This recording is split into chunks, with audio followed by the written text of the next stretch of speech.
Police जिला नूरपुर में police द्वारा नशे के खिलाफ चलाए गए अभियान के तहत उपमंडल फतेहपुर में प्रशासन व पुलिस की संयुक्त कार्रवाई से नशा माफिया में हड़कंप मच गया है। दरअसल गोलवा निवासी नीरज कुमार उर्फ कोबरा को बार बार नशा तस्करी में संलिप्त पाए जाने पर कोर्ट के आदेश अनुसार प्रशासन व पुलिस ने एसडीएम फतेहपुर विश्रुति भारती की मौजूदगी में माफिया के मकान पर जेसीबी चला दी। उसका ये मकान अवैध कब्जे में था, जो कि वन भूमि पर अवैध कब्जा करके बनाया गया था। इस दौरान भारी पुलिस बल भी लगाया गया था ताकि किसी किस्म की कोई अप्रिय घटना न हो सके। इस कार्रवाई से अब नशा माफिया में हड़कंप मच गया है। जेसीबी से माफिया के मकान का कुछ हिस्सा जो सड़क के रास्ते में था उसे तोड़ डाला गया है। बाकी पूरे मकान को सीज कर सरकारी संपत्ति में जोड़ा गया है। प्रशासन व पुलिस की इस कार्रवाई से माफिया में हड़कंप मच गया है। नीरज और कोबरा करके बंदा था, तो इस पे एनडीपीएस एक्ट में भी कार्रवाई हुई है, फिर एनडीपीएस में भी हुई है। पुलिस की तरफ से एसपी साहब की तरफ से हमें कार्रवाई करने के आदेश आए हुए थे कि ये एनक्रोचमेंट पे बना हुआ है, तो हमने पूरा प्रोसीजर करके 163 में कार्रवाई करके इसको आज उखाड़ा और सील किया पूरे घर को। तो सर इसके साथ जो साथ लगती प्रॉपर्टी है तो उसके भी सर कोई कार्रवाई की जा रही है, उसके भी कागज वगैरह देख चेक की जा रही है? प्रॉपर्टीज भी गवर्नमेंट लैंड पे ही है, तो उसमें भी कार्रवाई चल रही है। टोटल 34 केस है हमारे पास रेवेन्यू डिपार्टमेंट के पास, उसमें धीरे धीरे कार्रवाई कर रहे हैं और उसमें भी कार्रवाई कर रहे हैं।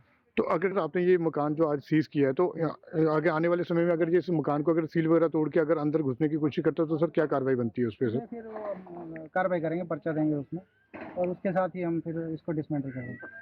तो सर आज जो कितना सीज किया हमने नीरज और कोबरा का जी, बाकियों पे कार्रवाई चल रही है। सर कुल कितनी संपत्ति है?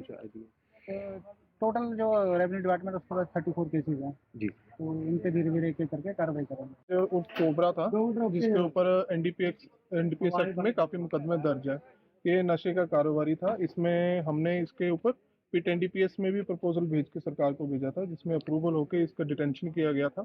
उसके बाद जब हमारी इन्वेस्टिगेशन हुई तो पाया गया कि इसका जो घर है इसने गवर्नमेंट लैंड में इंक्रोचमेंट की हुई है और यहाँ से वो नशे का कारोबार करता है। तो उसमें हमने जो प्रपोजल बना के रेवेन्यू डिपार्टमेंट को फॉरवर्ड किया था, जिसके तहत जो है इसमें कार्रवाई आज की जा रही है।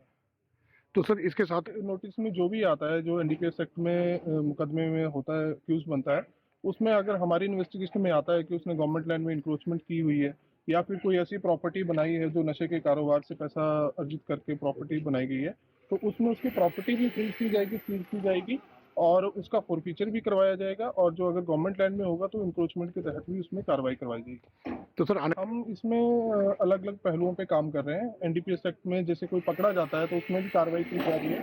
इसके अतिरिक्त पिट एनडीपीएस हमारा जो स्पेशल एक्ट है उसमें भी हम प्रपोजल सरकार को भेज रहे हैं। इसके अलावा हमारी फाइनेंशियल इन्वेस्टिगेशन चली हुई है, उसमें भी जो जिसने इलीगल प्रॉपर्टी जो है वो अर्न की है नशे के कारोबार से, वो भी फॉरफीचर सीज की जा रही है। इसके अलावा जिसने अगर गवर्नमेंट लैंड में इंक्रोचमेंट की है या कोई और ऐसी प्रॉपर्टी बनाई हुई है तो उसमें भी उसके खिलाफ जो वो कार्रवाई की जाएगी। तो यहाँ पे सिर्फ एक ही प्रॉपर्टी है जो नीरज कोबरा की है। इसके अलावा आगे फ्यूचर में जो बाकी प्रॉपर्टी हो उनमें फ्यूचर में काम किया जाएगा। पंजाब केसरी टीवी के लिए नूरपुर से संजीव महाजन की रिपोर्ट। हमसे जुड़े रहने के लिए हमारे YouTube चैनल को सब्सक्राइब करें और नई वीडियो की नोटिफिकेशन के लिए बेल आइकॉन को दबाएं। अगर आप ये वीडियो Facebook पर देख रहे हैं तो लाइक जरूर करें और ज्यादा से ज्यादा शेयर करें। इसी तरह के और भी अपडेट्स के लिए फॉलो करें हमारा Instagram पेज himachal.ke।